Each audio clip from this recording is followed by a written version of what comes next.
मेरे प्रिय छात्रों, स्वागत है आप सभी का आपके अपने इस YouTube चैनल कौशल्स क्लासेस में। तो बच्चों, आज की इस क्लास में हम अध्याय नंबर 3 की शुरुआत करने जा रहे हैं। तो आज की इस क्लास में मैं आपको प्रश्नावली 3.1 में जो भी कंसेप्ट यूज होंगे वो सारे कंसेप्ट मैं बताऊंगा। फिर हम नेक्स्ट क्लास में हम प्रश्नावली 3.1 के प्रश्नों को हल करेंगे, राइट।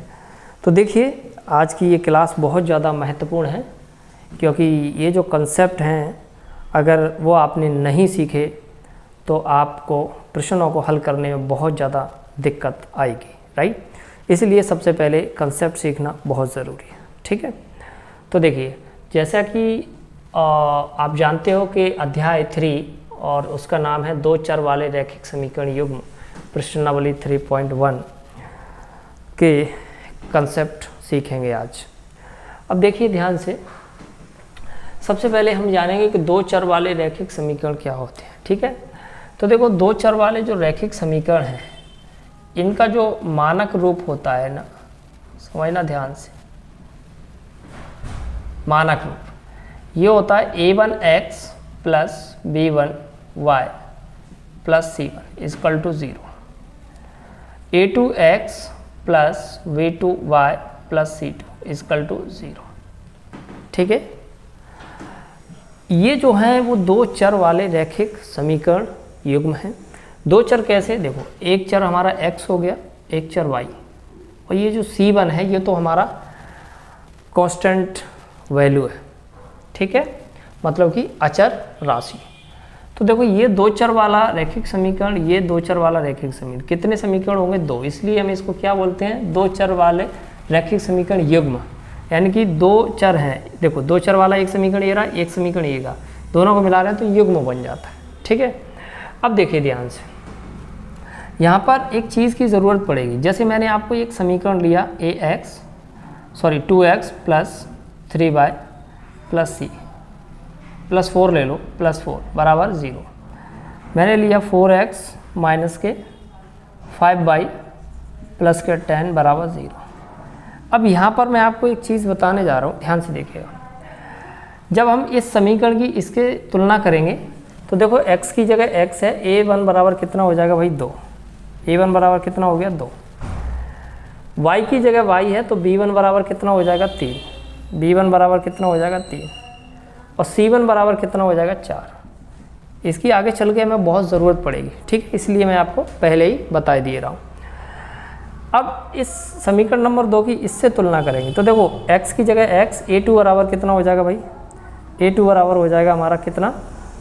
a2 बराबर 4, ठीक है। y की जगह y तो b2 बराबर -5, b2 बराबर -5, और c2 बराबर हमारा, ये c2 बराबर कितना हो जाएगा भाई? 10, ठीक।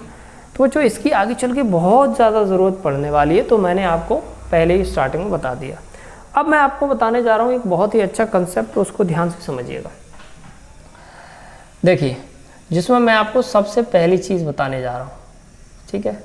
सबसे पहली चीज़ है जैसे a1/a2 not equal to b1/b2। अगर ऐसी कंडीशन आपको लिखी मिल जाती है तो ऐसी कंडीशन में क्या होगा? देखो, सबसे पहला पॉइंट, एक हल। क्या होगा इसका? एक हल, या फिर आप बोल सकते हो अद्वितीय हल। क्या बोल सकते हो? अद्वितीय हल, ठीक है बेटा। चलो, दूसरी कंडीशन में रेखाएं प्रतिच्छेदी होंगी। कैसी होंगी? रेखाएं प्रतिच्छेदी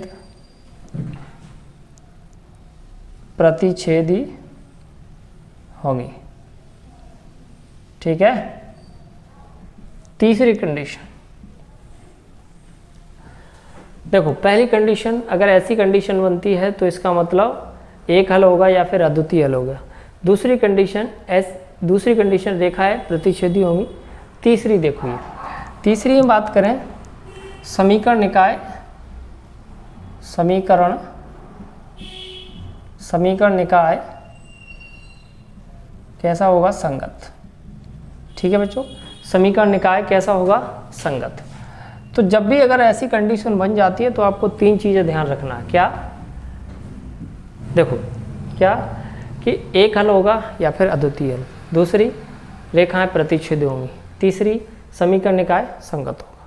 ठीक, अब चलते हैं हम अच्छा, रेखाएं प्रतिच्छेदी कैसी करेंगे? देखो मैं आपको बताऊँ। जैसे एक रेखा हमारी ये है और एक रेखा ये है, ठीक है। तो आप देखिए ज़रा ध्यान से, ये दोनों रेखाएं एक पॉइंट पर क्या कर रही हैं? प्रतिच्छेद कर रही हैं। ठीक है बच्चों। अब दूसरा पॉइंट है A1/A2 बराबर B1/B2 बराबर नहीं C1/C2। ऐसी कंडीशन में क्या होगा? देखो क्या है, इसमें भी 3 पॉइंट आपको याद रखना है। पहला पॉइंट, कोई हल नहीं, कोई हल नहीं। ठीक है, कोई हल नहीं। ठीक है, रेखाएं, भाई रेखाएं समांतर होंगी, रेखाएं समांतर होंगी, समांतर होंगी। ठीक है बच्चों। चलो तीसरा कंडीशन, समीकरण निकाय असंगत होगा।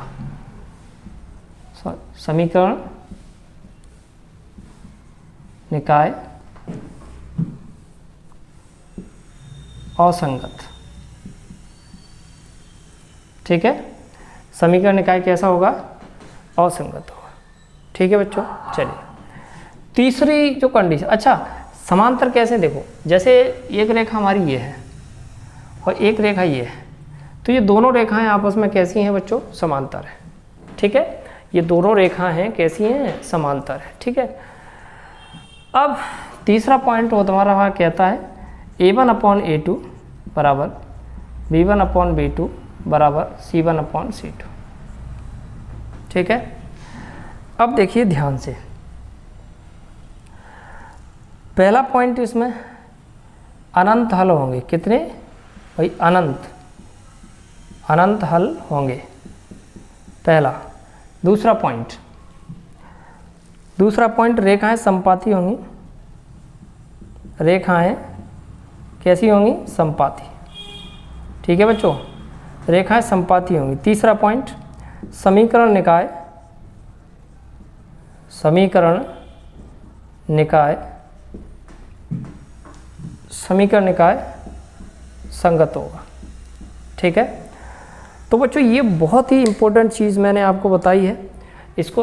अच्छा, आप एक और चीज़ देख लीजिए कि जो रेखाएं हैं वो संपाती कैसी होती हैं। देखो एक रेखा मैंने ये रख दी, ठीक है, दूसरी रेखा जस्ट इसी के ऊपर, ठीक है, दूसरी रेखा भी मैंने जस्ट इसी के ऊपर, तो एक रेखा ये रही, दूसरी रेखा ये रही, मतलब एक रेखा के ऊपर दूसरी रेखा, उसको हम बोलते हैं क्या? रेखाएं संपाती हैं। ठीक है। तो देखिए मैं इसको एक बार और रिपीट कर देता हूँ, ये बहुत ही महत्वपूर्ण चीज़ है जो कि 3.1 के प्रश्नों को अपन हल करेंगे तो उसमें ये बहुत ज़्यादा काम आने वाली हैं ये तीनों चीज़ें। सबसे पहले मैंने आपको बेसिक चीज़ बता दी कि दो चर वाले रैखिक जो समीकरण युग्म है वो ये होता है। उसके बाद मैंने आपको एक उदाहरण लेके बताया कि जैसे दो समीकरण हमारे ये हैं, दो चर वाले रैखिक समीकरण हमारी ये है, तो इसमें A1 बराबर 2, B1 बराबर 3 और C1 बराबर 4, A2 बराबर 4, B2 बराबर -5 और C2 बराबर ये 10। ठीक है। इसके बाद ये बहुत इंपॉर्टेंट चीज़ है। ठीक है, मैंने क्या कि अगर ये वाली कंडीशन बनती है तो हमें तीन चीज़ें दिमाग में आनी चाहिए। पहली चीज़, अगर A1/A2 not equal to B1/B2 है तो तीन चीज़ हमारे दिमाग में आना चाहिए। क्या? पहली कि इसका एक हल होगा, दूसरी रेखाएं प्रतिच्छेदी होंगी, तीसरा समीकरण निकाय संगत होगा। फिर उसके बाद जब ये वाली कंडीशन बनती है तब भी आपके दिमाग में तीन चीज़ें आनी चाहिए, जिसमें पहली चीज़ दिमाग में क्या कि कोई हल नहीं, दूसरा रेखाएं कैसी होंगी? समांतर, तीसरा समीकरण निकाय असंगत होगा। ठीक है बच्चों। तीसरी चीज़ अगर हम बात करें तो देखो तीसरा A1/A2 B1/B2 C1/C2 equal to 0। अब जब ये वाली कंडीशन बनती है तब भी हमारे दिमाग में तीन चीज़ें आना चाहिए। वो तीन चीज़ें क्या है? पहली चीज़ अनंत हल होंगे, रेखाएं संपाती होंगी, समीकरण निकाय संगत होंगे। ठीक है। तो बच्चों मैंने आपको ये बहुत अच्छे तरीके से जो कॉन्सेप्ट थे जो 3.1 में उपयोग होंगे वो मैंने आपको बहुत अच्छे तरीके से बता दिया, राइट। तो अब हम नेक्स्ट वीडियो में 3.1 के प्रश्नों को हल करेंगे, राइट। तो बच्चों ये क्लास आपको कैसी लगी वीडियो के नीचे कमेंट करके ज़रूर बताएं।